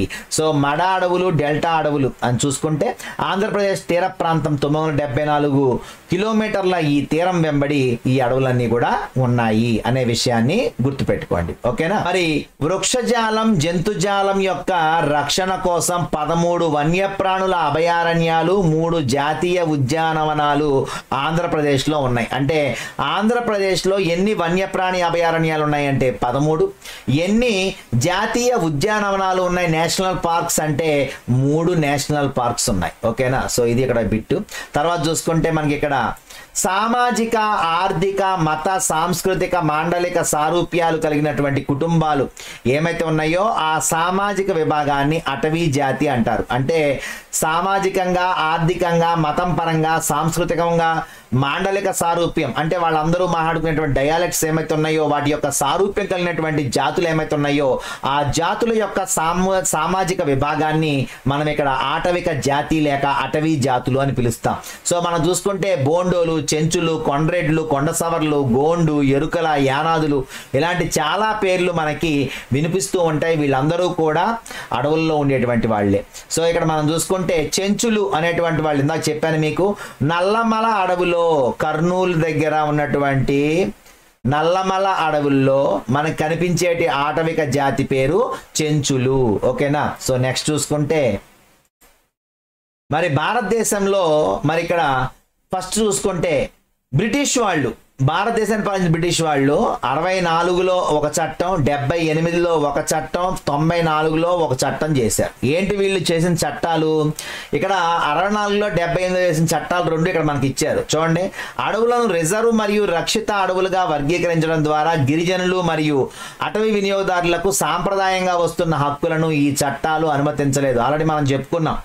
వాళ్ళు చట్టాలను ఉపయోగించి ఈ ఆటవిక జాతులు ఎవరైతే ఉన్నారో వీళ్ళని అడవిలోకి వెళ్లకుండా ఆపేశారు.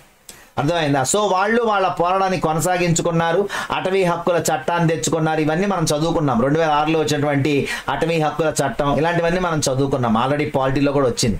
సో ఇక్కడ రిజర్వ్ ఫారెస్ట్ లోకి ఎవరు ప్రవేశించడానికి అనుమతి లేదు, రక్షిత అడవులను ప్రజలు వినియోగించుకోవచ్చు. ఆల్రెడీ ఇందాక మనం భారతదేశంలో అడవుల గురించి చెప్పినప్పుడు ఈ పాయింట్స్ కూడా డిస్కస్ చేసుకున్నాం. సో అటవీ శాఖ విధించినటువంటి పరిమితికి మించి పశువులను కూడా మేపకూడదు.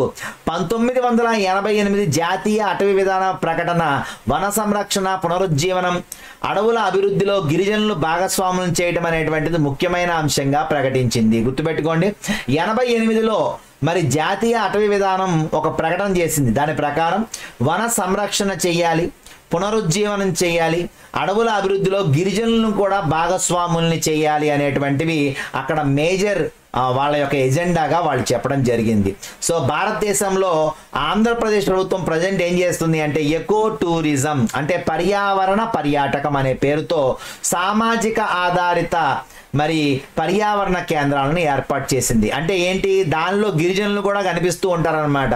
వాళ్ళతో పాటు వీళ్ళు వెళ్ళి మరి టూరిస్టులు వస్తారు. టూరిస్టులు వచ్చినప్పుడు వాళ్ళకి బాబు చెంచులు ఇలా ఉంటారు, వాళ్ళ యొక్క జీవన విధానం ఇలా ఉంటుంది, వాళ్ళతో మీరు కలిసి ఫోటోలు దిగండి అంటే వాళ్ళని చూడటానికి, వాళ్ళతో ఫోటోలు దిగడానికి, వాళ్ళతో పాటు ముచ్చట్లు చెప్పడానికి కొంతమంది కొన్ని దేశాల నుంచి కూడా మన దగ్గరికి రావడం జరిగింది. సో వాళ్ళని చూపించడం వలన గిరిజనులను కూడా వాళ్ళలో ఒక భాగంగా చేస్తున్నారనమాట. సో గిరిజనుల్ని వాళ్ళ యొక్క అలవాట్లు, వాళ్ళ యొక్క సంస్కృతులు ఇలాంటివన్నీ కూడా మార్చిపోకుండా వాళ్ళని అలాగే బ్రతకనిస్తూ వాళ్ళ యొక్క ఆచారాలని ప్రపంచం మొత్తానికి కూడా పరిచయం చేస్తున్నారు. దీన్నే ఎకో టూరిజం అంటే పర్యావరణ పర్యాటకం అని చెప్తారు. దీంట్లో గిరిజనులను కూడా భాగస్వామ్యాలను చేసి ప్రజెంట్ మన ఎకో టూరిజం బాగా భారతదేశంలో ఆంధ్రప్రదేశ్ అత్యంత బాగా అభివృద్ధి చేసింది అనేటువంటి విషయాన్ని ఇక్కడ ఇస్తున్నారు. ఓకేనా. సో నెక్స్ట్ చూసుకుంటే అడవుల యొక్క ఉపయోగాలు. నేను ఇవేం చెప్పట్లేదు, ఎందుకంటే మనకు తెలుసు మనం ఉపయోగించుకోవడం కోసం, అలాగే పర్యావరణం యొక్క వ్యవస్థల సమతౌల్యం,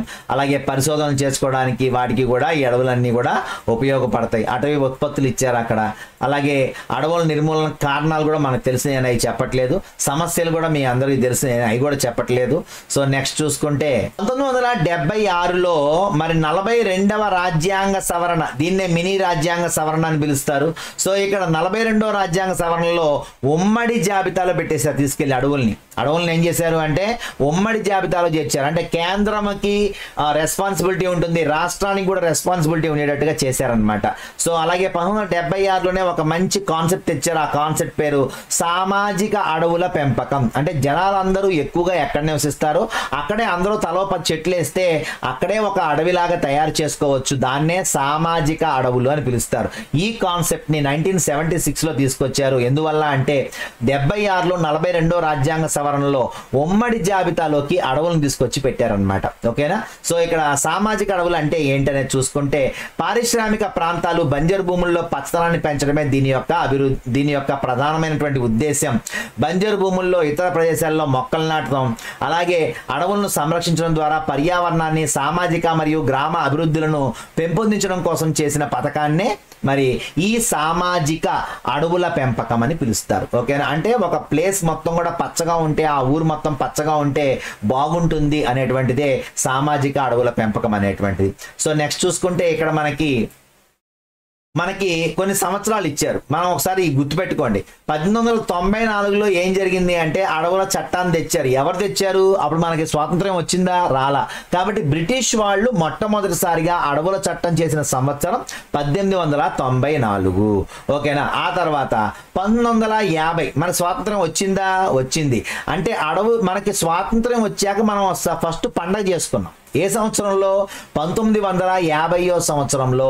ఎప్పుడైతే రాజ్యాంగం అమల్లోకి వచ్చిన సంవత్సరం ఉందో ఆ సంవత్సరమే అడవుల పండగ మనం చేసుకున్నాక ఒక 2 సంవత్సరాలకి 1952లో మనం జాతీయ అటవీ విధానం అనేటువంటి దాన్ని ప్రవేశపెట్టుకున్నాం. పార్లమెంట్లో దాన్ని ఆమోదింప చేసుకొని ఒక చట్టాన్ని తీసుకొచ్చాం.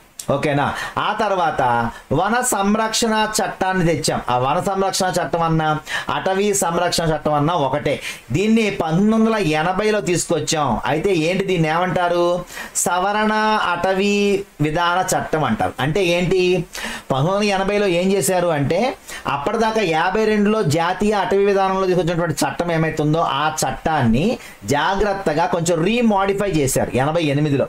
1988లో ఏం చేశారంటే కొంచెం సవరణ చేశారనమాట. అంటే వృక్షాలు ఎంత శాతం ఉండాలి, వృక్షాలు ఎలా పెంచుకోవాలి, మరి అలా పెంచుకున్నటువంటి వాటిని ఎలా సంరక్షించుకోవాలి. అంటే ఏంటి, ముందు ఇల్లు అడవులు పెంచాలని చెప్పారు, అందరూ నాటేస్తున్నారు, వదిలేస్తున్నారు, వాటి సంరక్షణ చేయట్లా. అందుకని వాటి సంరక్షణ కూడా ఎలా చేసుకోవాలి, అలాగే వన సంరక్షణకి ఎటువంటి కార్యక్రమాలు చేపట్టాలనేటువంటివన్నీ కూడా రాసుకొని ఒక బుక్ని మరి 1988లో సవరణ చట్టంగా తీసుకొచ్చారు.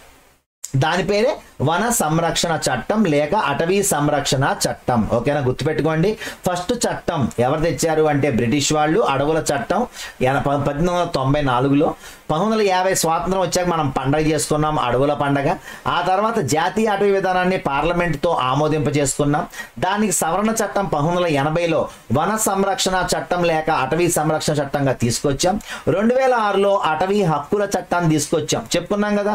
మరి గిరిజనుల్ని బయటికి పంపేస్తున్నారు, మరి పాపం డబ్బులున్న వాళ్ళు అందరూ ఆ ప్లేసులను ఆక్రమించేసుకుంటున్నారు మరి అని చెప్పాం. సో గిరిజనులకి వాళ్ళ యొక్క ఎప్పుడైతే వాళ్ళు పోడు వ్యవసాయం చేసుకుంటున్నారో, విస్థాపన వ్యవసాయం చేసుకుంటున్నారో, వాళ్ళ ప్లేసుల నుంచి బయటకు తీసుకెళ్ళడానికి మీరెవర్రా, వాళ్ళకి ఆ అడవి పక్కన ఉన్నటువంటి ఆ ప్లేసెస్ అన్ని కూడా వాళ్ళయ్యే, ఆ అడవిలో వాళ్ళకి హక్కులు ఉన్నాయని చెప్పి అటవీ హక్కుల చట్టాన్ని 2006లో ఆమోదించి డిసెంబర్లో దీన్ని అమలు చేయటం జరిగింది. సో ఇది ఇక్కడ ప్రధానమైనటువంటి బిట్స్ గా గుర్తుపెట్టుకోండి. నెక్స్ట్ చూసుకుంటే మనకి అటవీ హక్కుల చట్టం 2006 ఏంటిది? షెడ్యూల్ తెగలు ఇతర సాంప్రదాయ అటవీ నివాసులు ఎవరైతే ఉన్నారో వాళ్ళకి గిరిజన భూ చట్టం లాంటి ఇతర పేర్లతో కూడా పిలువబడుతుంది. దీనికి ఇంకా చాలా పేర్లు ఉన్నాయన్నమాట. ఏంటి? గిరిజన హక్కుల చట్టం అన్నా ఇదే, అలాగే గిరిజన భూ చట్టం అన్నా ఇదే. అంటే ఏంటి? వాళ్ళ భూమి వాళ్ళదే, వాళ్ళ అడవి వాళ్ళదే, వాళ్ళకు కొన్ని హక్కులు ఉన్నాయి అని చెప్పేసి 2006లో దీన్ని మనం ఆమోదించాం. కాబట్టి అయితే 2006లో అటవీ హక్కుల చట్టం ఆమోదించబడిన తర్వాత సాంప్రదాయ అటవీ నివాస వర్గాల హక్కులకు చట్టపరమైన గుర్తింపుని ఇచ్చింది. అందువల్ల వలస రాజ్యాల కాలం నాటి అటవీ చట్టాల వల్ల జరిగినటువంటి అన్యాయాన్ని పాక్షికంగా సరిచేసింది. అంటే కొన్ని అన్యాయాలు జరిగినాయి, ఆ అన్యాయాలన్నింటినీ సరిచేసి గిరిజనులకు కూడా అటవీ మీద హక్కుని ఇవ్వడం జరిగిందనమాట. ఓకేనా? సో మరి నెక్స్ట్ చూసుకుంటే మనకి చివరికి వచ్చేసాం. లాస్ట్లో మనకి ఇక్కడ ఏమి ఇచ్చారు అంటే ఇక్కడ అటవీ హక్కుల చట్టం యొక్క ప్రాముఖ్యత ఏంటి? 2006లో అటవీ హక్కుల చట్టం చేశాము. ఏంటి దాని ప్రాముఖ్యత? దాంట్లో స్పెషల్గా ఏం చెప్పారు అంటే అడవుల్లో నివసిస్తున్నటువంటి అటవీ నివాస షెడ్యూల్ తెగలు అంటే FDST అంటే ఎవరు? Forest dwellers schedule tribes. అలాగే ఇతర సాంప్రదాయ అటవీ నివాసులు అంటే OTFD అంటే ఏంటి? OTFD అంటే అదర్ ట్రెడిషనల్ ఫారెస్ట్ డ్వెల్లర్స్. వీళ్ళకి అటవీ భూముల ఆక్రమణలను ఈ చట్టం గుర్తిస్తుంది. అంటే వీళ్ళ నుంచి ఎవరు కూడా భూముల్ని లాక్కోకూడదు, అడవిని స్వాధీనం చేసుకోకూడదు. అలాగే సుస్థిర ఉపయోగము, జీవ వైవిధ్య పరిరక్షణ, పర్యావరణ సమతౌల్యత బాధ్యతలను అధికారాన్ని ఎవరికి ఇచ్చింది? వీళ్ళకే ఇచ్చింది. మీరే చూసుకోండి అడవులు మొత్తం, వీటిని జాగ్రత్తగా మరి సుస్థిరాభివృద్ధి లక్ష్యం అంటే ఏంటి? మీరు వాడుకోవాలి, ఫ్యూచర్ జనరేషన్స్ కూడా వాటిని అలాగే ఉంచేలాగా ప్లాన్ చేయాలని చెప్పి వాళ్ళని అక్కడే వదిలేసింది అనమాట. అలాగే అటవీ పర్యావరణ వ్యవస్థ యొక్క మనుగడ మరియు స్థిరత్వానికి కారణకులైనటువంటి వీళ్ళని వలస రాజ్యాలు చేసిన అన్యాయాన్ని సరిదిద్దడానికి ఇది ప్రయత్నిస్తుంది. సో ఈ చట్టం ద్వారా వాళ్ళకి రక్షణ కల్పించింది. ఎవరికి? FDSTకి, OTFDకి. FDST అంటే ఫారెస్ట్ డ్వెల్లర్స్ షెడ్యూల్ ట్రైబ్స్, అలాగే OTFD అంటే అదర్ ట్రెడిషనల్ ఫారెస్ట్ డ్వెల్లర్స్ అని అర్థం అన్నమాట. అలాగే మరి మనం ప్రతి వన సంరక్షణ కోసం జూలై 1st వీక్లో మరి మనం ఏం చేసుకుంటున్నాము అంటే వన మహోత్సవాన్ని చేసుకొని చెట్లను నాటుతున్నాం. అలాగే మార్చి 21వ తేదీన అటవీ దినోత్సవాన్ని కూడా జరుపుకుంటున్నాం అనమాట. సో ఈ రకంగా మనం అడవుల్ని జాగ్రత్తగా పెంచుకుంటేనే మరి ఫ్యూచర్ జనరేషన్స్ కోసం మరి మనం ఏదో ఒకటి చేయగలిగినటువంటి అవకాశం అనేటువంటిది మనకు లభిస్తుంది. ఓకేనా? సో ఇది ఇక్కడ ఇచ్చినటువంటి లెసన్ టోటల్ ఇన్ఫర్మేషన్. దీంట్లో మనం చూసుకుంటే వృక్షజాలం అంటే ఒక ప్రత్యేకమైన ప్రాంతంలో పెరిగే మొక్కలు, జంతుజాలం అంటే ప్రత్యేకమైన ప్రాంతంలో నివసించే జంతువులు, ఒక ప్రదేశంలో దీర్ఘకాలిక సగటు వాతావరణ స్థితిని ఏమంటారు అంటే శీతోష్ణ స్థితి అని పిలుస్తాము. అలాగే బాష్పోత్సేకం అంటే చెట్ల నుంచి నీరు ఆవిరైపోవటం. మరి మడజాతి వనాలు ఎక్కడున్నాయని చెప్పుకున్నాం? పశ్చిమ బెంగాల్లో సుందర్ బన్స్ అని చెప్పుకున్నాం. శృంగాకారపు అడవులు లేక కోనిఫెరస్ అడవులు అంటే సూది ఆకారం లేక త్రిభుజాకారపు ఆకులు కలిగినటువంటి పొదలు అని చెప్పుకున్నాం. ఓకేనా? సో నెక్స్ట్ మనం చూసుకుంటే ఇక్కడ బిట్స్ ఇవ్వడం జరిగింది. ఆ బిట్స్ కూడా 1894లో బ్రిటిష్ వాళ్ళు చేసినటువంటి మొట్టమొదటి చట్టం, అలాగే 1952లో మొదటి భారత చట్టం అంటే జాతీయ అటవీ విధానాన్ని పార్లమెంట్లో ఆమోదించుకొని మనం చట్టం చేసిన సంవత్సరం ఏది అంటే 1952. 1980లో ఏం చేశారు? అటవీ వన సంరక్షణ చట్టాన్ని తీసుకొచ్చారు. మరి 88లో ఏం చేశారు? సవరించినటువంటి జాతీయ అటవీ విధానాన్ని తీసుకురావటం జరిగింది. సో ఇది ఇక్కడ మనకి ఇంపార్టెంట్ బిట్స్. ఇంకా చూసుకుంటే సంవత్సరం మొత్తం పచ్చగా కనిపించే అడవులు ఏవి అంటే సతత హరిత అరణ్యాలు. తర్వాత అటవీ సంరక్షణ నినాదం కానిది ఏది అంటే ఆరోగ్యవంతమైన ఆహారం, ఆరోగ్యవంతమైన జీవితం. ఇవి కాదు, చెట్ల గురించి ఎక్కడా లేదు దీంట్లో, కాబట్టి ఇది కాదు. మరి ఈ క్రింది వాటిలో ఏది అటవీ ఉత్పత్తి కాదు అంటే కలప అడవే, తేనె అడవి, రేగుపండ్లు అడవి, కాబట్టి బ్రెడ్ కాదు. అలాగే ఏ సంవత్సరంలో జాతీయ అటవీ పరిరక్షణ విధానాన్ని కేంద్ర ప్రభుత్వం అమలు చేసింది? పార్లమెంట్లో ఎప్పుడు మనం ఆమోదించుకున్నాం? 1952లో. ఎక్కడ పాములు కీటకాలు కనిపిస్తాయి అంటే చెప్పుకున్నాం, ఎప్పుడు గ్రీన్గా ఉండేటువంటి సతతహరిత అడవుల్లో మరి మనకి ఇటువంటి పాములు కీటకాలు కనిపిస్తాయి అని. నెక్స్ట్ చూసుకుంటే ఇక్కడ మ్యాచింగ్ చేయమన్నాడు. సతతహరిత అరణ్యాల్లో కనిపించే జంతువు లయన్ టైల్డ్ మకాక్. మరి ఇక్కడ చేపల గురించి చెప్పింది మనకేంటి అంటే మడ అడవుల్లో చెప్పాడు. మంచురుతపులి పర్వత ప్రాంత అడవుల్లో కనిపిస్తుంది. రకరకాల దుప్పులు ఎక్కడ కనిపిస్తాయి అంటే ఆకురాల్చే అడవుల్లో కనిపిస్తాయి. ఇక అధిక వర్షపాతం ఉంటే సతతహరిత అరణ్యాలు వస్తాయి. మరి తక్కువ వర్షపాతం ఉంటే ముళ్ళ అడవులు వస్తాయి. తీర ప్రాంతాల్లో ఉండేవి మడ అడవులు, పర్వత ప్రాంతాల్లో ఉండేవి పర్వత ప్రాంత అడవులు. సో ఇది ఈ పాఠానికి సంబంధించి ఇంపార్టెంట్ బిట్స్. జాగ్రత్తగా ప్రతి ఒక్కదాన్ని నోట్ చేసుకొని మరి రాసుకోండి. సో ఇక్కడ నాకు ప్రజెంట్ మా మొత్తం కొల్లేరు ప్రాంతంలో ఉండటం వలన ఎలక్ట్రిక్ ఫ్లక్చుయేషన్స్ అనేటువంటివి రావటం వలన చాలా డిస్టర్బెన్స్గా ఉంది. కరెంట్ అప్ అండ్ డౌన్స్ రావటం ఇలాంటివన్నీ కూడా జరగటం వలన గత వారం రోజులుగా వీడియోస్ చేయలేకపోయాను. కానీ మరి నిన్నటి నుంచి కొంచెం పవర్ బాగుండటం వలన ఈరోజు స్టార్ట్ చేయడం జరిగింది. మరి లైక్ చేయండి, షేర్ చేయండి, సబ్స్క్రైబ్ చేయండి వర్మ క్లాస్ రూమ్ని. మరిన్ని వీడియోస్తో మళ్ళీ మేము ముందుకు వస్తాను. Till then good by.